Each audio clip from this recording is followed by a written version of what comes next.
So a very big welcome to you all and to our event tonight. A fellow traveller returns, and that, of course, that fellow traveller being the wonderfully talented artist Karen Neale, who we are lucky to have living in our local town of Stamford.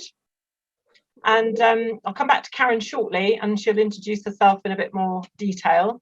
But first, I just need to go through a few basic essentials. I'm Jane Andre. I'm a member of the local Stamford and Rutland Amnesty group, and we're organising this event tonight. And we also have Harriet Wills from our group, who is providing some very helpful background tech support. So thanks for that, Harriet. And thank you to all of you for taking time out to join us this evening, particularly as Karen's already mentioned that you could have been at the pub or doing something else that's been recently allowed. So thank you very much for being here. That shows support for Karen and for our local Amnesty group. So we very much appreciate that. The event is part of the Amnesty International Central England Festival of Social Justice, which has involved some 50 plus events, free online events that have been taking place since the 16th of April and continue on until the 31st of May. And it's basically being run by the 40 local Amnesty groups in the Central England region. And we've been collaborating with a range of amazing community organisations and individuals like Karen to help spread the word about social justice and human rights, really, and to encourage people to take action. So thank you to all of you for your support. I'm going to run through a few bits of housekeeping to make sure that we all get the best from the webinar this evening. After that, I'll hand you over to Karen, who's going to take you on her return journey through her fellow traveller sketchbook. And then at the end, there's going to be some opportunity for you to ask her some questions. So if anybody has any technical problems, their connection is lost or anything, then just try closing down your Zoom connection and rejoin through the same email link, and we hope that works for you. We've got a few basic ground rules that were in the top of the chat stream, but I'll just run through some key elements now. As I said, there will be the opportunity for you to ask questions after the main part of Karen's talk. So to ask a question, please use the virtual hand raise function, which you can find in the reactions menu that runs along the bottom of the Zoom screen. Failing that, just put your hand up. If you all put your hands up at once, we might find it a little bit tricky to work out who was first, but I think with the number that we've got, we'll be fine on that. If you're asking a question, please remember to unmute yourself before asking, and then to mute yourself again afterwards. And if you have used the hand raise function, to switch that off again afterwards, otherwise we'll get confused. And finally, we'd like everyone to feel that they're in a safe space, supportive space this evening. As you know, Amnesty International, we support freedom of expression. So in your questions and any comments, please show respect of others, and I'm sure absolutely everybody will, so that's great. So without any more delay, thanks for listening to all of that, and I'm delighted to introduce Karen to you, who is going to take us on that return journey through her published sketchbook, A Fellow Traveller, with a little look through the social justice lens on her travels, which was from London through 9 countries to Kathmandu in Nepal. So thanks again, Karen, for being with us tonight. I'm going to hand over to you now, and I will come back in again for the question time. Okay.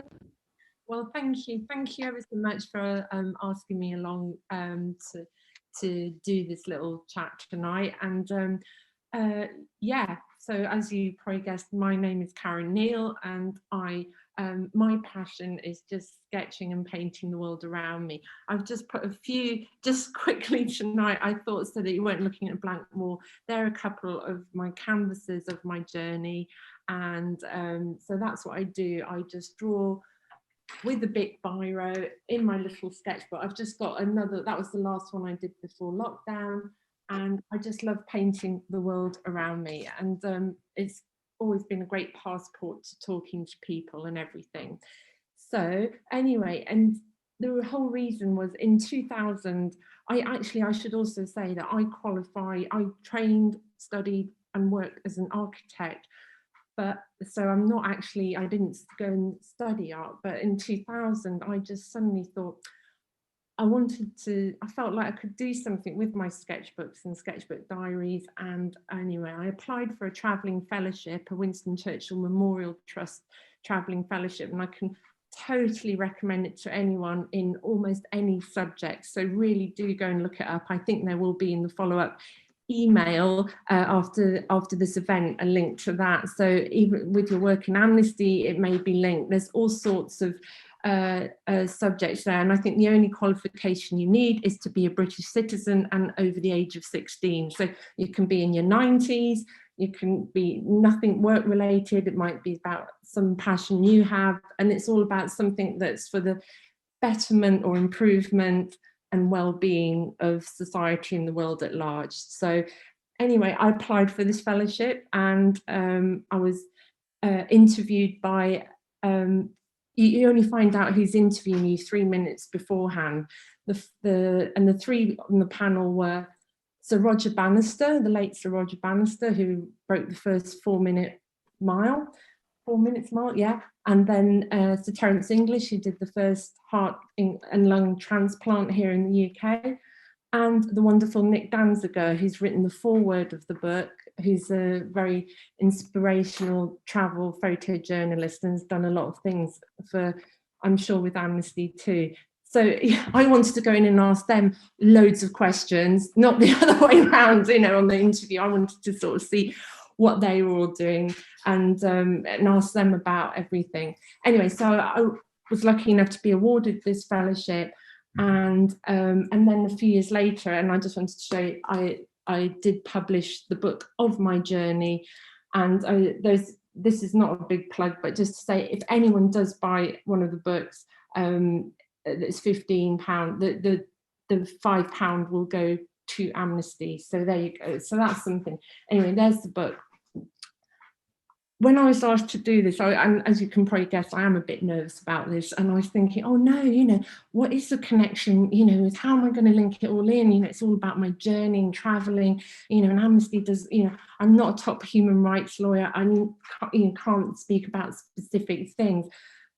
But then I started looking at, you know, back at the wonderful Amnesty's wonderful website and reading all about the Universal Declaration of Human Rights. And then I just suddenly started to think, my goodness, actually, my little journey is like that visual, what we take for granted, the fact that we can travel to quite a lot of places, we can sit in cafes, we can talk to people, all these things which are just so important. And also beforehand on my journey, the whole thing I wanted to look at was the World Heritage List, and to visit places on there, all these amazing places that have been designated of outstanding universe, just of World Heritage status. And through looking at that, I started to look at all these different countries and thinking, wow, they're all, you know, so different. You know, they have like such different physical, societal structures. You know, they have different cultures, different languages. But then I thought, but are they that different? You know, surely we must all have, you know, we all need a roof over our heads and food on the table. And so it's about that as much as well. And I kind of had the sneaking feeling, thinking, you know, we all have those things, and that's why it's so important to defend them. And I wanted to see partly if that came along. So that's kind of where I was going, and that's how I started. So as I say, my initial motivation was to go and explore all these amazing buildings. So I'm going to screen share now, and one other thing already before I set out on my journey, and I made all this big chant. I'm going to actually put my so share the screen now, and I need to go back one, share. So hopefully you can see, and I just need to go back if I can. Can I? Yeah. So there, hopefully you can see my little map there. I don't know if I can enlarge it. Now, when I first thought, you know, I want to go to the Yemen, I want to go to Syria and all these other, and, you know, see Sinai or Aleppo. And even then, back in 2000, when I was planning all this journey, and, you know, just being a woman, I couldn't go to certain countries because I didn't have a male relative to come along with me. So already there are things there starting to you know, define the journey, and where I'm sure things for Amnesty will crop up. So anyway, so in the end, I planned my journey. It was to go as much overland so I could see the real subtle cultural differences. So it basically runs mainly on trains, and I stayed with people, friends of friends, through much of Europe, and then somebody would say somewhere else. So France, Italy, across to Greece and Turkey. I really did plan my journey, but already I left in the 5th of April 2001, and already things were changing, and the Buddhas were blown up by the Taliban in Afghanistan. So by the time I got to Turkey, I had to start planning things, and I had to then take a flight into Iran. I could travel around Iran fine, and then again a flight into Uzbekistan, and I had to change things around a bit there. And also in India, in Nepal, the royal family, they had a little massacre in their royal family, and it was a bit unstable then, but then I was able to go into Nepal afterwards. So it was already, and I arrived back just before September 11th happened. But anyway, so whether I can do this journey now, who knows? But anyway, so this was my journey, and I'm going to just take you all through it. And I'm going to just check the time because for me screen sharing, so I don't want to go on too long so that we've got enough time.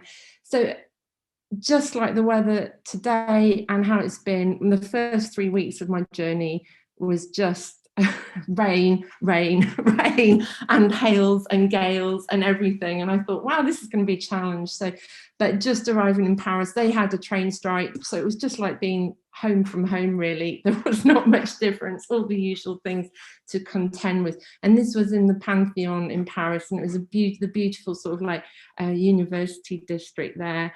And I managed to get out, stand under some pillars in between rain showers. And this was the sort of first sketch of my journey. So then we move on. And again, you know, friends said, oh, you just come across the border. So I went across to Nancy and then across into Germany just to visit a friend of mine there. And again, to see just these little subtle things, the changes just within in how, you know, when suddenly in the forest and where it's a bit more mountainous, you get the steep pitched roofs and this sort of slight difference in the whole sort of way things are built, responding to the local environment. And I moved across there. And then this was coming through Strasbourg, you know, another big city. And again, I managed to find there's the Pont Couvert, the covered bridge. So but actually I was on top of the bridge because for some reason I couldn't go into the covered bit on that day.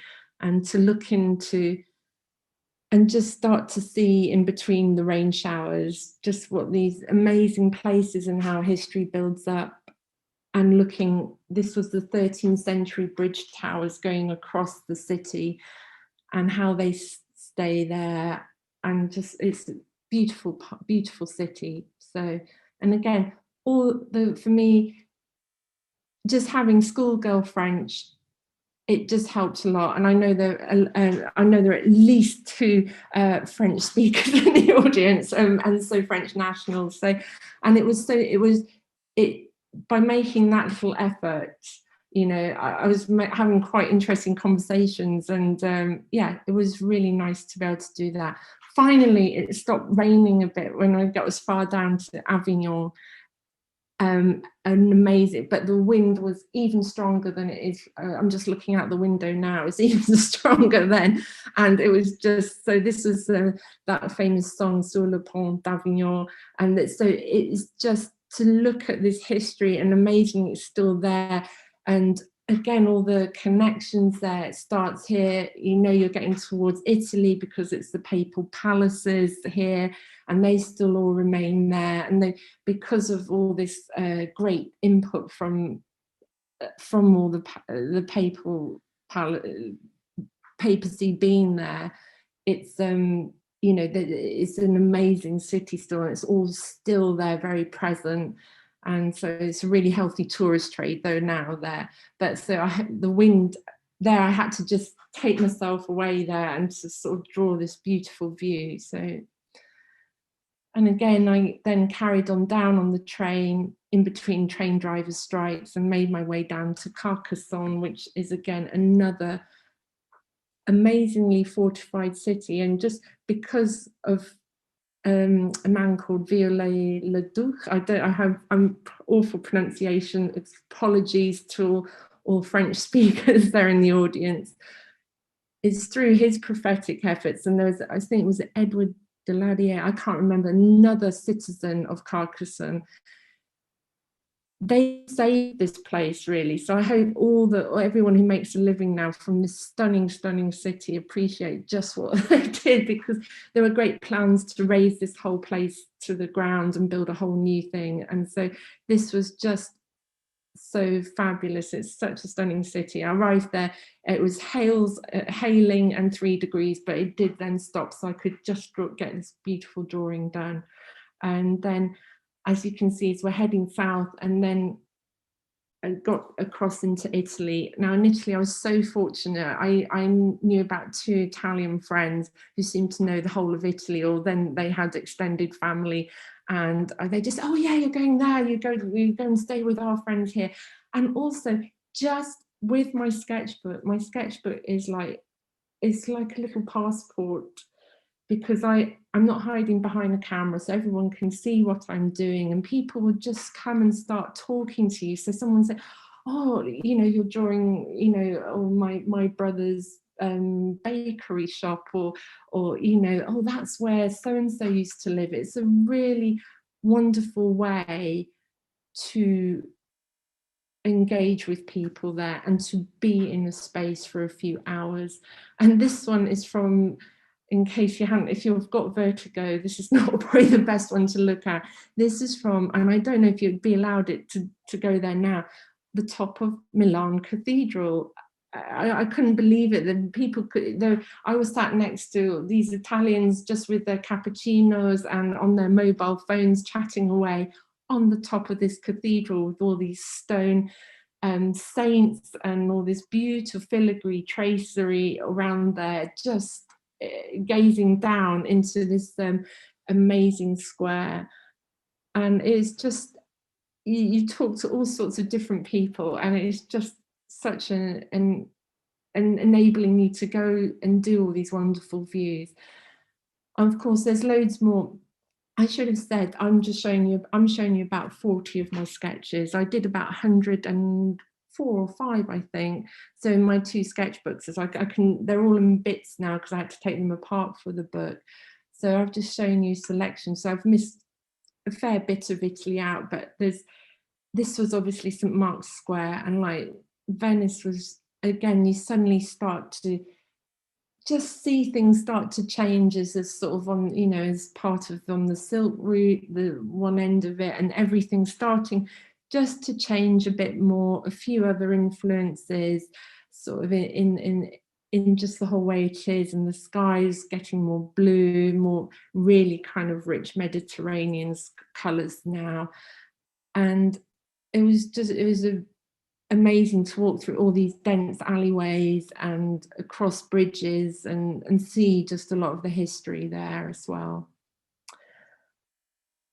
And then I moved on further down, and I had just bought, I think I bought the train ticket for about the same price as, I think it was about a return fare to Newcastle at the time. So, and it basically got me around the whole of Italy. You know, it was just phenomenal. I could just do that. As long as I didn't go on the super fast trains, I could like basically go everywhere. And so it was a great thing to do.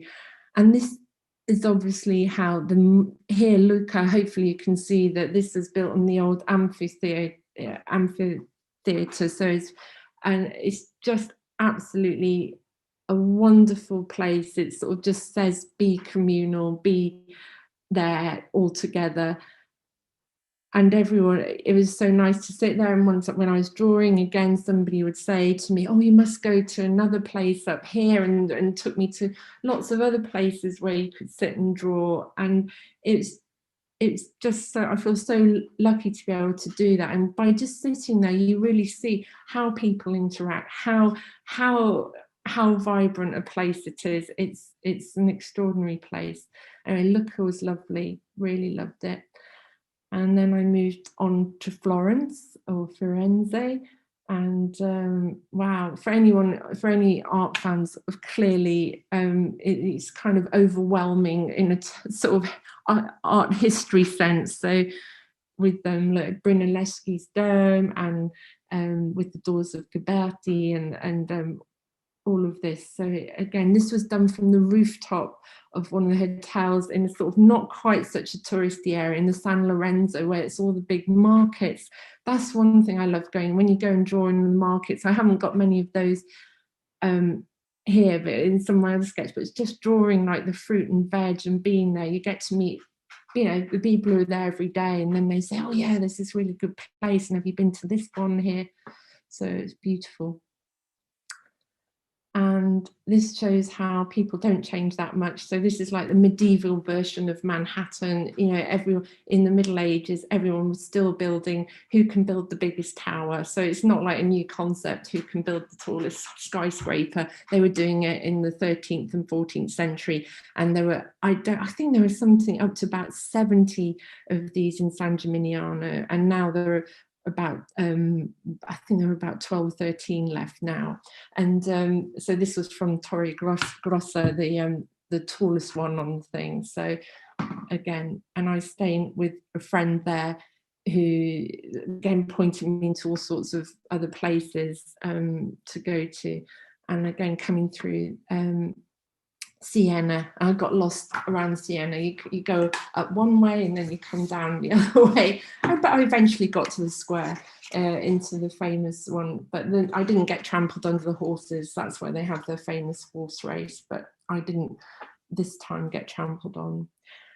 One of the things what I've found on my journey, I don't know, a lot of the places I visited, humans seem to build where there are great instability, not necessarily just caused by humans, but also structurally. So lots of the places have been some of the most beautiful buildings that all seem to be built very near fault lines or earthquake sites. And this was Assisi now, and they'd been an earthquake a few years before, but they'd done so much rebuilding, you know, and so much repair work. So it was just stunning to see how much effort and care that the people in the community sort of come back to put things in together there. And this was, I walked miles to go and sit up here. Somebody told me about this really good spot. And yes, I think that's the one that sat behind me too. So, and then carrying on across through Italy, this is supposed to be one of the oldest cities in the world, a place called Matera. And I arrived there down in the train station's a good like mile or so down the road, so I got pointed where to go. And you know, you arrive there, and sort of some bits you've got like it's all these cave dwellings. The old part of the city, so it's like it's almost a bit like tofu rock, for want of a better description, but people could carve their homes out of these rocks, and now it's largely inhabited by, you know, all these stray dogs. So I'd be walking along and suddenly see like these gargoyles, sort of furry gargoyles looking down at you. And it's kind of again there, the society, it was so heavily densely populated, but then in the 50s people felt that a lot were forcibly evacuated because they felt the hygiene couldn't be resolved and everything. And then of course now, as I was returning, suddenly they became these luxury places, the go-to buy things, because they were now doing them all up. And so there's a whole reversal about how we all change, you know, how it all keeps changing. And it really was an absolutely stunning place, again, and just seeing how how everything keeps changing, keeps moving. Now, as I went then across from Italy, I caught then an overnight ferry into Greece. Now, I'm amazingly in Italian, I know about 3 words, but it got me around Italy brilliantly. I don't know, maybe because I wave my arms around a lot, and so I look, I don't know, they just thought, oh, well, she knows what she's doing. And so where I got to Greece, and I always try and learn a few just words, basic words, sort of, you know, to just get you from somewhere to another. But I clearly hadn't done my job in Greece, because the first day I did a massive bus route, caught the wrong bus. I got on the ferry, and I obviously, the person, I don't know, they either misunderstood me or just thought I'm just going to point to wherever. And I ended up on a bus heading toward Athens. It's only when I got over the Corinth Canal, I thought, I'm not due to go over the Corinth Canal. I sort of looked and I thought, no, I should be about 300 miles the other opposite direction. So anyway, I got there in the end. And for me, this was probably the highlight for me in Greece. And it's a place called, I'm just forgotten now, it's Epidaurus, I should know that. And it's like, this was built like in the 3rd century BC by an artist, you know, what would be then, I suppose, master builder or architect Polykleitos. And it's just got perfect acoustics. There was somebody just singing there, and you could hear everything. And again, there are all these nationalities from around the world, and we just sat there, and you could, I think it was still before the euro came, so it was a drachma. You really could hear a drachma drop on that. On there. It's just absolutely extraordinary. It was only recently discovered because it was so well blended into its surroundings that it's just perfect. It was just astonishing. You know, we'd struggle to achieve that now, and so it's a marvel that we can carry on and, you know, keep, you know, look what we can do when we put our minds to it. Anyway, so going from across from Greece, and I'm just checking that hopefully you're all still there. So this was going across again on another boat from Greece into Turkey, and I did lots of little journeys around in Turkey. And this was I was in a place near Pamukkale, and Hierapolis was the Roman ruins there. And the Pamukkale are like these calcium-rich formations, so they're a bit like a moon-like structure, and there's sort of waters running down through it. And again, the Roman ruins, they were built sort of more considerately further away from this spectacular natural thing. And then there's some nice 1950s rusting concrete things. So it's just sometimes we do have to learn about where we build things. Anyway, I sort of thought, oh, that's terrible. And I went to see it, and I just found this lovely lady doing her carpet weaving, and it was just so nice to sit there and she just share a few words. And, you know, obviously she was doing that more for the tourists, but it's a traditional thing, and I was just astonished by all the things she could do. And that's from the ruins there. So I think, I can't remember, is that there's is it Medusa and Athena, I think, the goddesses there. Stunning ruins there. And then, of course, end up finally always in Istanbul, which is just extraordinary, and it's such a big cultural melting pot. And sat with my sketchbook, I was just offered so much hospitality. I must have drunk a vat of chai, a cup of tea. I was just offered tea all the time, and then people would come up and say, oh, you have to go and see this part of the bazaar, and then, you know, you must come and sort of sit here in this restaurant and eat this sort of egg dish. And it's just an amazing way to go around and see places, and just with your sketchbook, people will then talk to you more. And yeah, it was lovely. And this was a grand bazaar in Istanbul, and like, just if you love shopping, you'll never ever get out of there. You will just be lost there forever, because it's quite extraordinary, and it is a maze of delights, real maze. And this is another again, the view from the little place where I was staying, it's and it's the Hagia Sophia and the Blue Mosque kind of staring across with a seagull on a little chimney top. I just found that quite interesting. And again, these extraordinary different sides. And that's what's so extraordinary about Istanbul. You know, it's called Constantinople, Byzantium. So there's all this kind of rich heritage there, and how all the different cultures and religions come together. And, you know, it was really lovely to see. Obviously it's changing a lot, I think, at the moment, but it was really nice there at that time. This was inside the Hagia Sophia, which has changed, as I say, from Ottoman Islam to Byzantium Christendom and so it keeps going back and forth. And I think it was secular, and I think it's now been reinstated for the Islamic faith, I think. So I should have checked that beforehand. But so it keeps changing, and who knows where it will go. But I mean, it's been there for about 1600 years. So long may it continue, and hopefully keep peacefully there.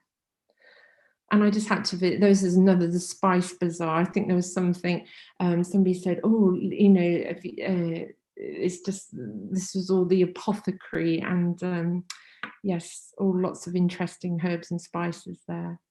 So, and talking to people.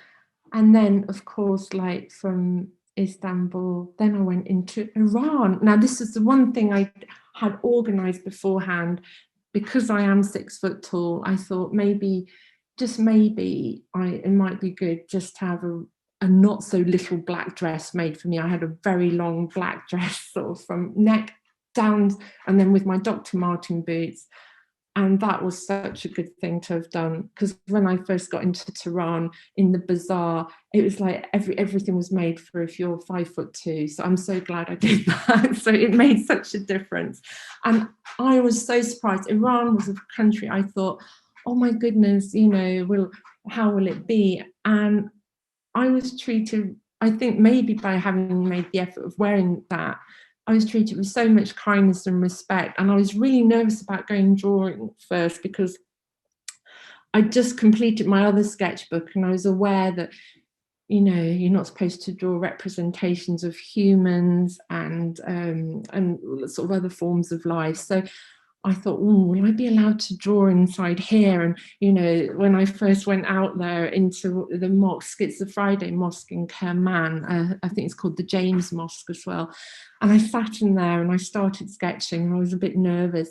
And then these workmen came over, and they kind of started, you know, they sort of tried to say, oh, come over here. And I thought, oh no, am I going to be in trouble? And actually they just took me to say they were repairing all these beautiful Majolica tiles, and they just said, come and have a cup of tea, kind of, and they sort of, and they were showing me how they created and worked all these tiles, and it was just so lovely, and it was so nice, and I was treated with so much kindness. And that's what I found. I sometimes think like Iran is Iran, but it's also Persia, and Persia gives another whole completely different image, and it's yeah, it's extraordinary. So there's inside the bazaar, inside I was allowed to be there in the tea house, and as long as I had my, I probably looked like to everyone like a Grim Reaper, you know. I had my big headscarf on as well, but you know, tea everywhere. And this is in an old bathhouse. It's now been converted into part of the bazaar, and I could sit there, and then this young married couple, they invited me to join them for tea. So I really felt, because maybe there weren't so many travelers there, and certainly a lot of the younger population, Iran has a big young population, and they just so want to practice their English, to talk. And it was an extraordinary experience. And this probably was the highlight of my journey. This place is called Arge Bam, in the middle of the desert. You travel from Kerman for a couple of hours, and then suddenly you come to an oasis of palm trees and the city of Bam, and then this is the old citadel. And again, very sadly, in 2003, I think on Boxing Day, it was hit by an earthquake. Again, it's been said, but I don't know how much has been repaired of it. But it should be able to be repaired, because it's made out of palm fronds and camel dung, and it's things that's always continually being repaired over thousands of years. And it's been built to, you know, withstand earthquakes. So I really hope they do, because it's extraordinary. And I was drawing this in my sort of my own portable black oven. I sat there drawing in this 40-degree plus heat, and that was about 8 in the morning. And and then, but they did the most. There's the lovely ladies up, and I think I've even put a note on there, right in the middle of the fortress, who had a little tea house and did the most amazing fried eggs and toast, sort of just like you get in England. It was so nice. And I stayed in the most amazing guest house, called Mr. Akbar's guest house, and he spoke Queen's English, and it was just extraordinary. And the guides around there, and they're just like in Iran. It felt so. They told me, he led me around sort of Kerman a bit, because I had to get a special car down from Kerman to Argebam, and he told me that, you know, in Iran, like they have the same, like we used to have like the Englishman, the Irishman, Scotsman's jokes. In Iran, they have the Irish, the Iranian, the Iraqi, and the Arabian. So there's all these so many sort of similarities, as well as obvious very big differences. And again, this is just another in the bazaar in I think I was in Isfahan, and extraordinary things. And this was in another, the bazaars and the markets are just extraordinary. They go on for miles, and they're all in these covered walkways, and it's such a sort of social and cultural interaction. And so this was in Isfahan, in the metalworking part, and they were building, you know, and then there's all these old men, and just you can hear it before you see it. And they're happy. They just say, yeah, have a cup of chai, sit there. Yes, you can draw. And it was so nice. And so I wish I had a pair of ear defenders, because it was so noisy, but it was so amazing. And to see all this craft and skill, and, you know, they're building vessels like the size of small boats. You know, you could have traveled in that. So, and I guess those are just cooking stuff there. But so another beautiful way to think. And then I crossed from Iran, then I had to take a flight into Uzbekistan. And Uzbekistan, again, at 2000, in the year 2001, it was definitely a country in transition. But I was so lucky, because I'd made 2 organisations. I'd spoken to the British Council, and also 5W, which is Women Welcome Women Worldwide. So, and I've stayed with a few families in India through them. In the British Council, there is a lovely lady there who's working in Uzbekistan, who just contacted me out of the blue and said, would you like to stay with my family? And she's been one of my closest friends since then, and she actually now lives in England. But she invited me to stay with her family, who just looked after me like one of their own. It was so extraordinary. Anyway, and this was one of their friends who liked to do everything so traditionally. So this was in a very traditional kitchen in Tashkent. So with all the, again, the beautiful pottery work and the ornate detailing. And then I wanted to go and see, unfortunately, Uzbekistan was going through a lot of transition. So it was kind of traveling, you know, certainly if you're a vegetarian, it was really, really tough there, because they just wanted to have just basically this very sort of fatty soup with sort of these double bottom sheet that was all us. So I once just paid a load of money at the local market, probably about 10 weeks' wages just for some vegetables to have. So anyway, but that was once I was out, when I was in Tashkent, staying with this lovely family who, you know, and they always had a nice bit of vodka there, so you could wash everything down with, and they so looked after me. But when I went to go to see Samarkand and Bukhara, they were the other World Heritage cities. And I've just forgotten the name of this mosque. I'm just looking it up actually to say it was in Khiva. So Khiva's right over near, it's right in the most battered area of Uzbekistan, because it's all where the Aral Sea's been all dried up, and it's in the Karakapalstan district. But anyway, this was in one of the most amazing mosques, and it's got all these wooden columns that have been there, some of them for centuries and centuries. So it's just this forest of columns and all this history just coming through. So, and this is the view over Khiva from the little place where I was staying on the balcony. So you've got all these amazing minarets, and you're just taken straight back into on the Silk Route. But sadly, it's sort of all very much for the tour, and it was out of season when I was there, so it's not got all this trade coming through. It's been like just a little bit. It's had a bit of a battered time, but the actual structure of the buildings is still so fabulous. But I just felt it was a bit sad, and it needed to sort of that Silk Road, to sort of those connections to kind of come back in, and that kind of, as if it had been removed a bit from itself. But it's so stunningly beautiful, and I'm sure it's probably now, it was also in transition then from coming from part of the, Russia, and establishing itself in its own right. Now, going from Uzbekistan, I got food poisoning on my last day, so I arrived into India with Delhi belly. But again, I was so fortunate to stay with another lovely Indian family who basically, they just got their doctor, amazingly, because they didn't have much, and I don't know, but the doctor came, and I don't know what he gave me, but it meant I could eat pretty much anything in India. It kind of just, I couldn't take my malaria tablets because and someone said it doesn't matter, but what I took, so it meant I really could go out on the streets. But for me, for India, it's amazing, but it was just an assault on all the senses. And I thought, I was not expecting that, because I thought I'd come through all these other countries and it was all these subtle little changes.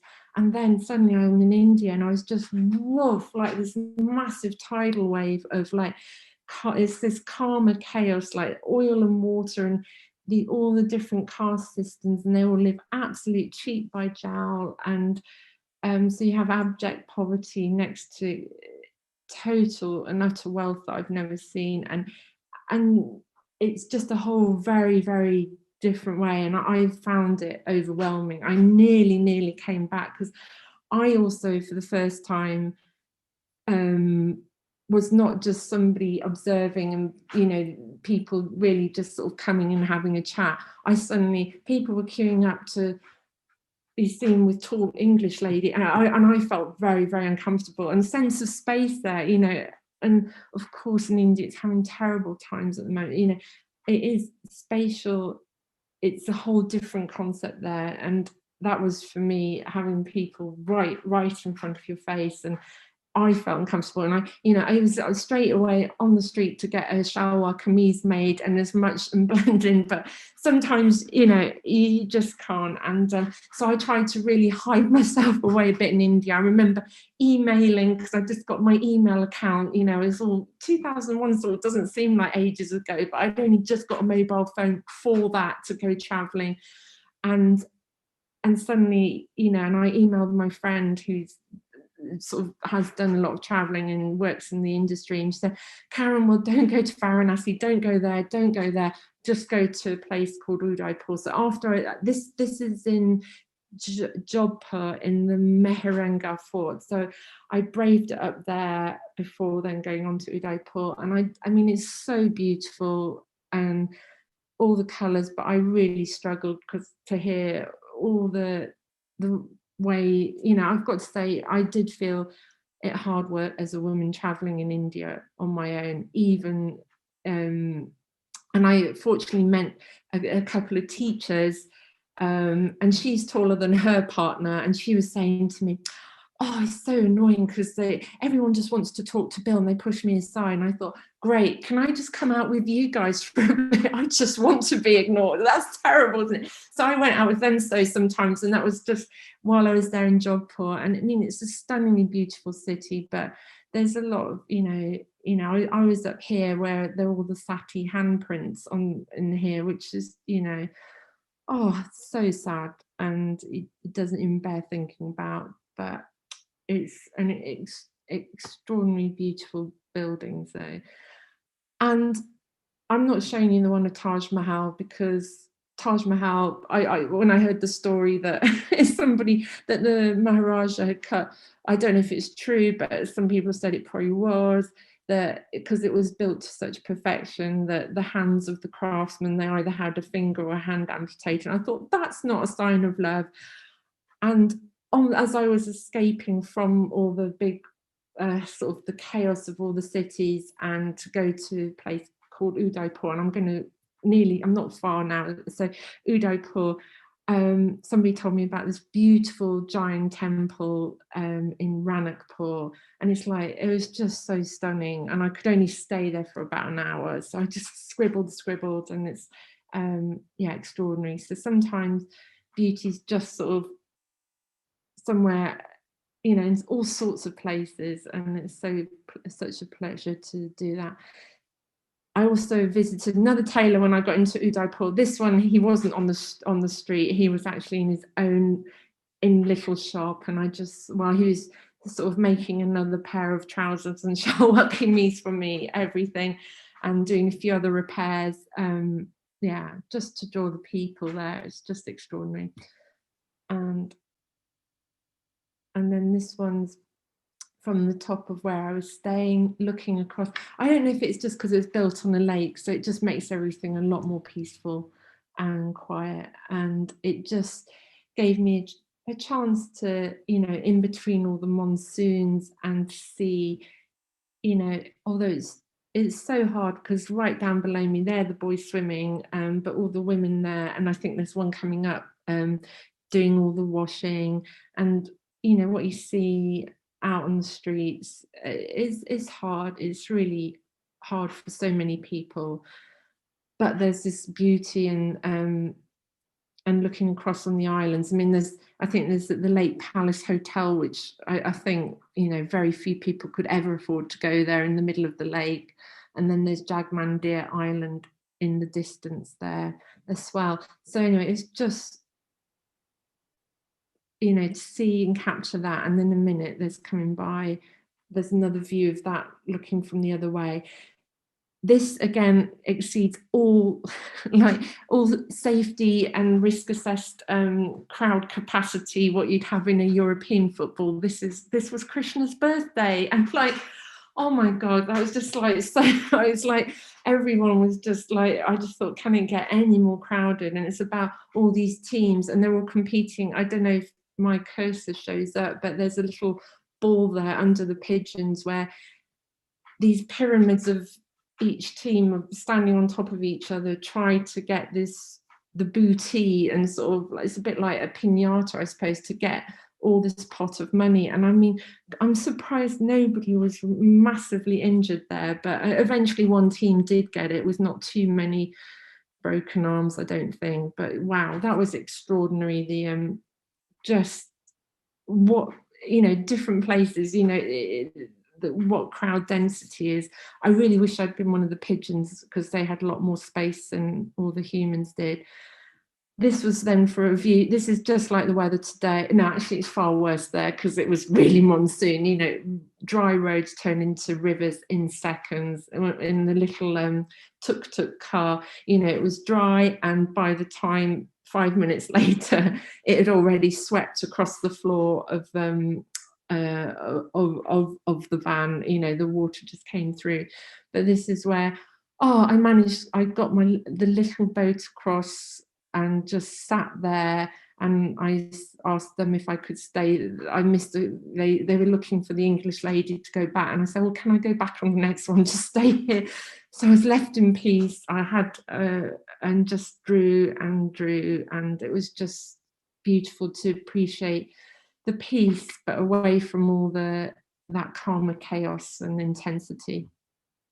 I'm just checking. So in case you've all fallen asleep, I don't know if you're still there.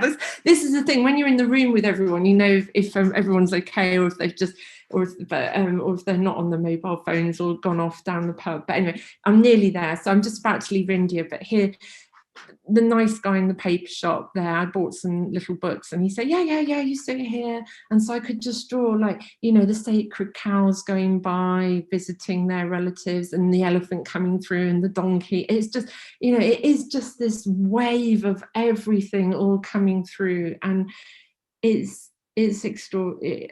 I don't know how it is extraordinary. For me, it was overwhelming, but I had to be kind of where I felt a bit sort of secure, so I could draw all this just babbling humanity and that. So, and then that's, as I say, so they're the boys again still swimming there in Lake Piccola, and then here the women doing all the washing. And I've got to say, I don't know how they did it all, but it always looks so much cleaner than when I do a washing machine, and they're washing it there down in all the gaps and in the muddy water. I don't know how they did it, but they did. And it's not an easy life. From India, then I was able to go into Nepal, and I was expecting, I suppose, but somehow, even though it had all the furor and upheaval of what happened to the royal family, and of course there's loads of different and still ongoing, and it's changed now with all sort of some of the indigenous sort of population around.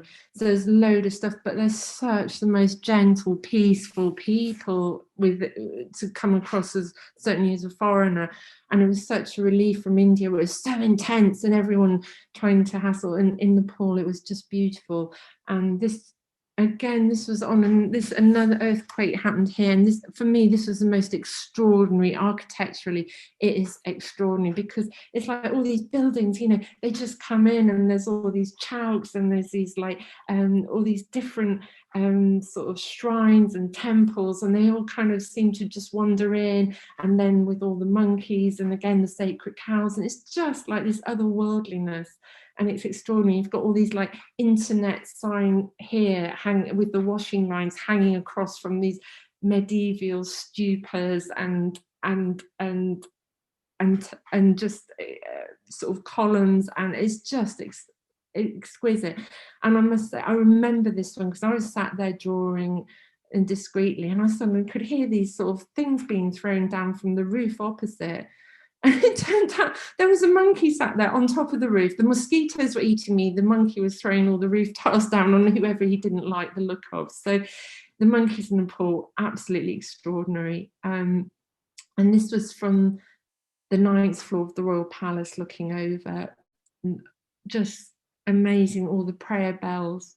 It's beautiful, beautiful, beautiful, stunning. And I included this one because this was up on, it's the Swayambhanuth, or the monkey temple. And all the child novice monks, they were running around being like little monkeys. Then there were all the other monkeys just stealing anything grabbable. So they were eating, you know, any gullible tourists. All their kind of like, if they brought a sandwich or bananas, they were gone.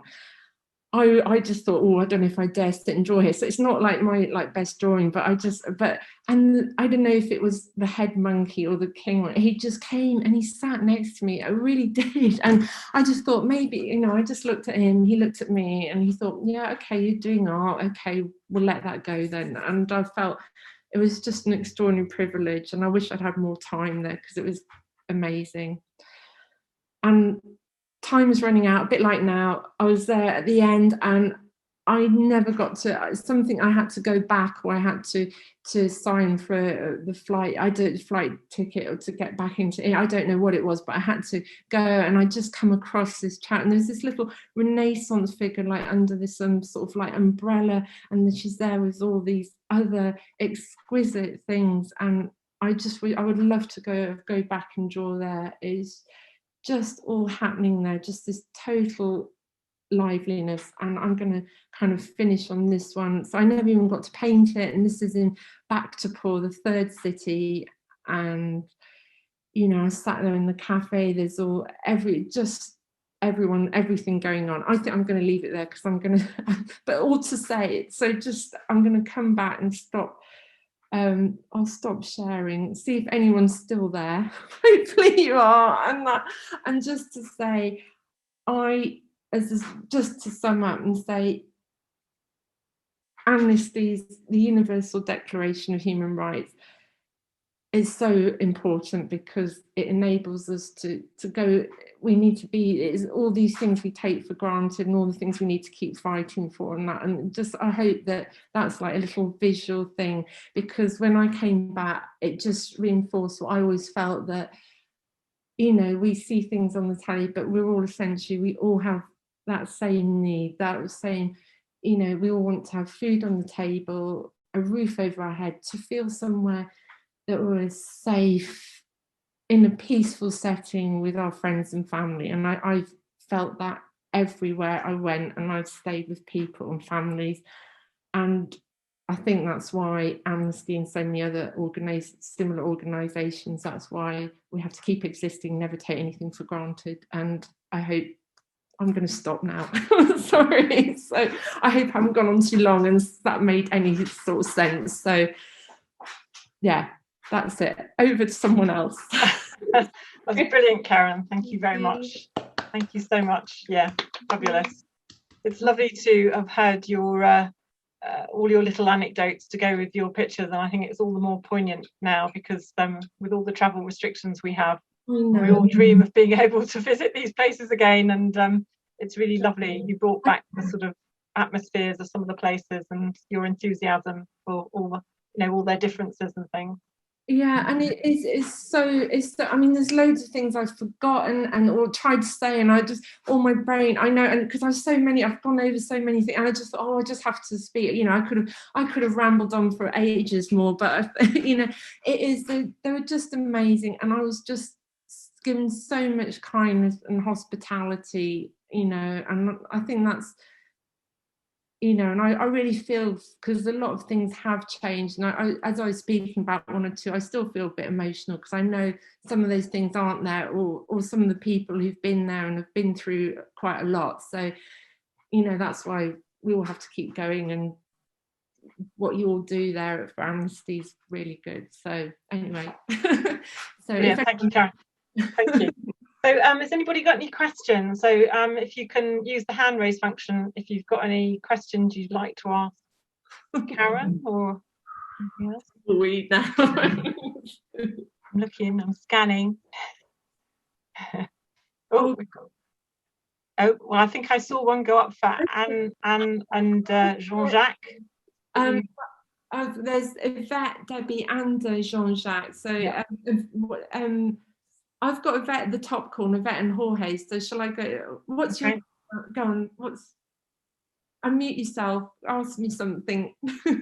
No, I just wanted to ask which place most exceeded your expectations, in that you perhaps didn't have great expectations, but it turned out to be particularly lovely.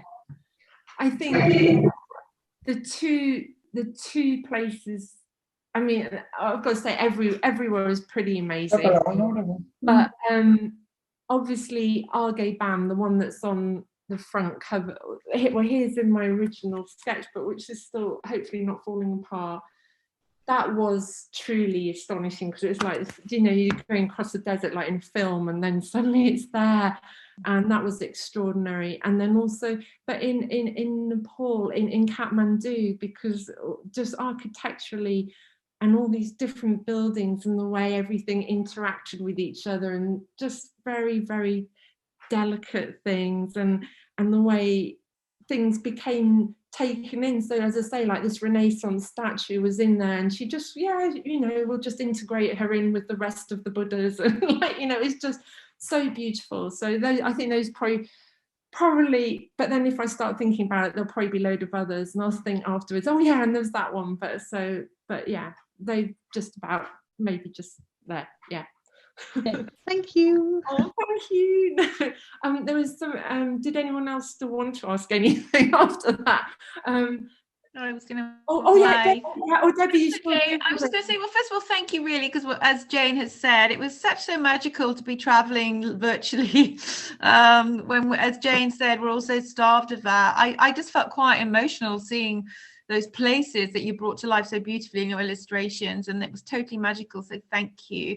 But also just to ask you on the question of language, whether you know, it ever was a problem, language, or are we as spoilt as we think we are, you know, that most people in the end do come out with some English? I mean, was it ever a barrier, in other words? Do you know, I've got to say, my sketchbook helped a lot. Yeah. And so on a visual sense, and I think, you know, it was Greece actually probably the most where I had most misunderstandings when I went on the wrong bus. Yeah, on the bus, yeah. Ended up somewhere else. And I think most of the places, obviously in India and Nepal, it's kind of the language they've also had to also. Yeah, of course, there's some heritage of that. Yeah, yeah.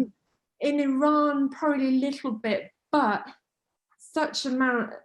it has such a large young population. Yeah. Just wanted to come out and practice English. So I'd have my please and thank you. I made sure in every country I needed please, thank you, and I don't know, hello, and just a couple of things. I try them out. And it did really help, because most of the time immediately they go, you know, even in France, that if you made the effort, because, you know, and I try, and then if they were super good at English, then they'd carry on in English, but they appreciated the effort. I think everywhere, just even to say hello, it made a difference. And so I think not too much. I think as long as patience and just checking and that. So yeah, not too much, I'd say. That's good. That's lovely. Yeah, thank you. Thank you. Well, thank you. Right, anyone else got a question? Oh, is that a Harriet there? Oh yes, you are. Sorry, I just saw your yellow hat and then the yellow hat. I love the hat. Anyway, go on, thank Harriet. you, Karen. I want to ask you a practical question. Tell me about your biro situation, because how many packs of biros did you have to take? Not many. And the beautiful thing, not that I want to, and I have no franchise agreement with Big Biro, but biros are so robust. Yeah, this is why I ended up drawing with them, because like I always, you know, when you're doing architecture, you know, I did it before computers were there, so you haven't, you know, you had these really expensive rotary pens. You drop them once, it always falls on the nib, it's broken, that's it. And then I found biros, they're brilliant, and everywhere in the world you'll find somewhere that sells biros. So I met a few, not too many, 4 or 5. They last quite a long time, and they're pretty robust. And when you drop them, they still work. And so they're all done with my big biro. So and it's great, and they're portable. Someone, you know, even in like little guest houses, they'll always have a biro. So it's great to draw with. That's how I ended up kind of drawing with biros rather than anything else. And because pencils always break too, you drop them, the lead breaks, and then it's all gone. But so yeah. Anyway, so thank you, Karen. Thank you. Great question. Anyone else, or are you all going down the pub now? I think Anne and Jean-Jacques. And then Shalini. Annie. Oh yeah, and then Jean-Jacques. Hi Karen. Thanks so much. That was so staying on the biros. Sorry. Okay, Annie and Anne, confusion as usual. I'll go off. Annie, you go, and then Annie. All right, Annie, you go first, and then Anne and Jean-Jacques. Is that all right? Yeah, go on. Yeah. Staying with this business of biros, I can't remember, did you take paints with you, or did you do the painting when you came home? No, I took my paint. That's why the last 2 weren't. So it's a paint box just like that. So bits like the size of a mobile phone. And hopefully, because I've used it this morning, hopefully it's not all going to be too gunky. So that's it. All my drawings are done with. Oh yeah. So I think this is it's an older version of that. So that's all I had, and all my paintings are done from that. So yeah, so very handy. And it was about the size of my mobile phone. So yeah, that's it. Yeah, thanks, Annie. So now it's Anne and Jean-Jacques. Sorry about the confusion. No problem. Karen, I'm really intrigued by you talking about the sketchbook as a kind of universal language and allowing people in. Do you think that, were there any cultural differences at all in relation to art or what art meant to people? Yes, I think so. I would say most people were really very, very respectful and very, very kind. I think they realised, I was drawing something that I was sort of being a part in there. So when I was drawing, I wasn't really ever hassled, and that was pretty universal. I was just a little bit worried when I was going into Iran because of not drawing sort of much human representation or animal, but as it turned out, it was okay. So but I was careful, a bit worried about doing that. And in India, I just felt a bit, just for the intensity, because it's just everyone's there.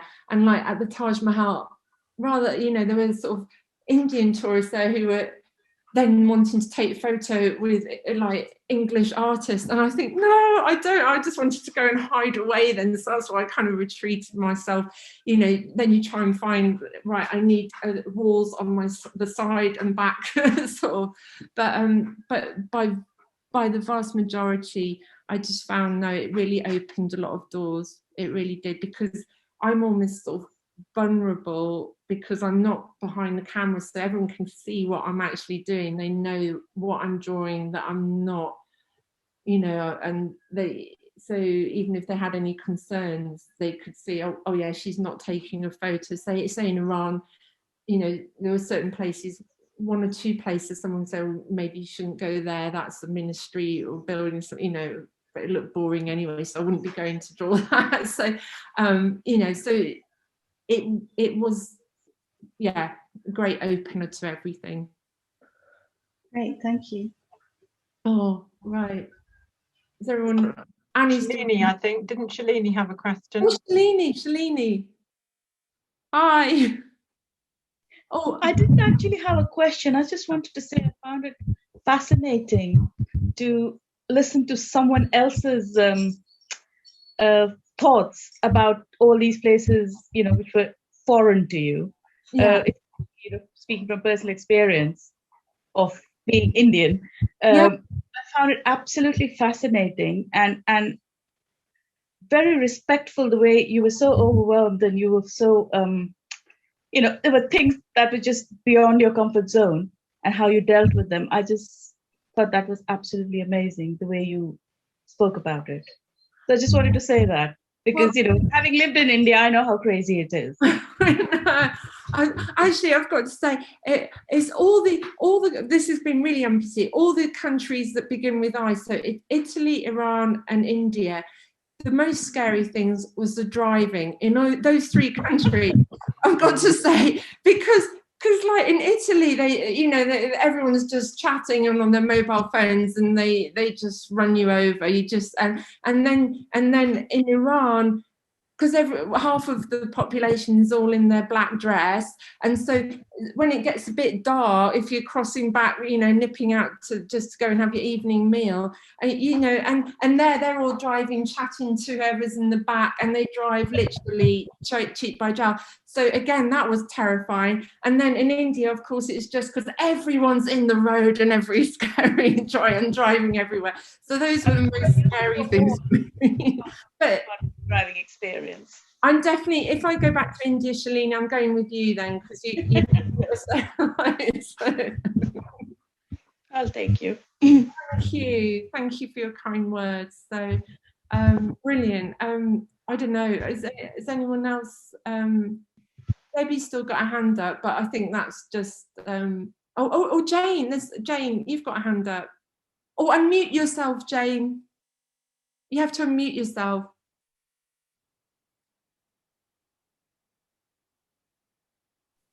Yeah. Can you tell us something of the logistics? how did you travel, and how did you get your accommodation organized? It's tremendous work you did, and it sounds very exciting. So as I say, I was really, really lucky to be awarded a Winston Churchill Fellowship. I had planned to do it all beforehand, and I did say, they did say to me, you know, what would be the benefit then? And I just said, well, just to have it would open so many doors for me. But I said, you know, whatever, I was going to go on bended knee to the bank manager for an extra little bit. I was going to do this journey. So I spent a lot of time preparing for it, and I really wanted to go as much overland and sort of more at human scale pace rather than just flying from one place to another. Because of events, world events, I did have to do more flights the further into the Middle East I got, just because it wasn't great to be going around Afghanistan and one or two other areas at that time. We all know what happened in 2001. So that was one thing. So I did plan a lot of the journeys and sort of mainly trains, and booked as much as I could. The one of the things I had to do before I left, I had to, and why I planned it, because I had to get my Iranian visa. That was a critical thing. That was a very strict timing for when I went in. So that planned when I could go there. I had to get there. Literally, I think the day I arrived was the last time I could go into that would be the last day on my visa to go in. So there was a lot of planning, but then of course with adaptation, and then a lot. In Italy, it was just staying with friends and friends of friends, and then you start talking to other, and then they know other people. There was also this amazing organisation, I think I mentioned, the 5W, Women Welcome Women Worldwide. They have lots of little families there. And then also through the British Council I spoke to, and also the Churchill Trust, they knew one or two people. And I also wrote to the ambassadors in the country, so in India and, I can't remember, and I think it was in Nepal. Again, one or two of them, they invited me, and I had sort of tea there or connections there. So I did a lot of looking at the Foreign Commonwealth websites as well to check, it's okay to go there or don't go there. So, you know, so that's always that is really good, because it gives really good practical advice. And it even says, this part of the country, fine.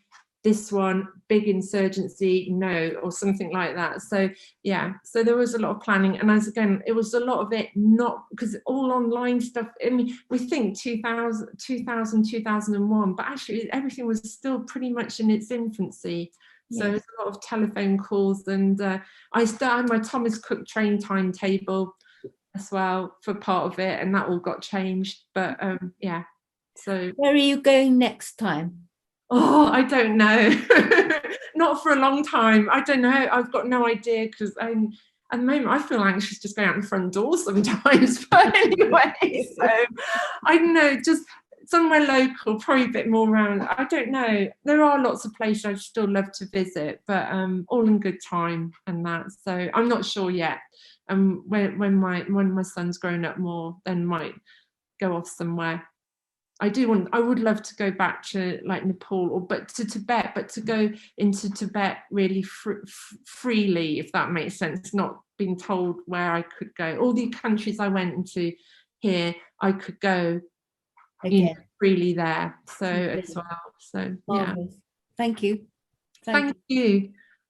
Thanks. Well, thanks everyone. That's brilliant. We've had some lovely questions, so thanks for that. I'm just mindful that we've run over time and people might like to get back to their Friday nights. But Karen, thank you so much for that wonderful journey with you. Some lovely insights, and obviously sharing your enthusiasm comes over very strongly, and it brings it all to life. So thanks for that. It's great. And thank you everybody for attending this evening, and it's great to have had your questions as well. I've just got a few. Just wanted to reiterate Karen's book. If anybody would like a copy of Karen's book, we're sending an email out to you all. It'll be tomorrow, So if you wanted to purchase her book, she's very kindly said that £5 will go to Amnesty. So thank you for that for every purchase. But the details will be in the email. There's details in there about links to her website and various things like that as well. And the recording of this event will also be on the YouTube channel, the festival YouTube channel. So if you want to listen again or recommend it to a friend because you've enjoyed it, or you want to catch up with some of the other festival events, they'll be on there as well. So that's great. And just to let you know that we've got another festival event happening tomorrow. Dan Martin, somebody that used to live in Stamford and has travelled a lot on his bicycle, 40,000 miles across all sorts of countries. He's going to be talking about his experiences, the kindness of strangers as he travelled, and also his experiences helping out at the Calais refugee camp and in Greece as well. So his experiences there. So recommend that one. And then on Monday, we've got the Cambridge Peace and Education Research Group sharing information about their amazing research, fascinating research into the resolution of conflict through the arts and storytelling and poetry. So that will be really interesting event. So please try and join us for that. We've got loads of others as well next week. I haven't got time to tell you them all here, but if you go to the Arts Centre website, they're all listed there. So please do sign up and join us as well. So I think that's it. I don't think I've forgotten to say anything. No, I think that's everything. So just to say thank you very much for joining us. It's been lovely to have you all. And again, thank you very much to Karen. And we hope you can join us at another event next week. Yeah, thank you all so much. And you can all go down to the pub now for last orders. So okay, thank you. Have a nice evening. Thank you so much. Thank you. Bye. Bye now. Bye. Thank you. Bye. Bye. Bye.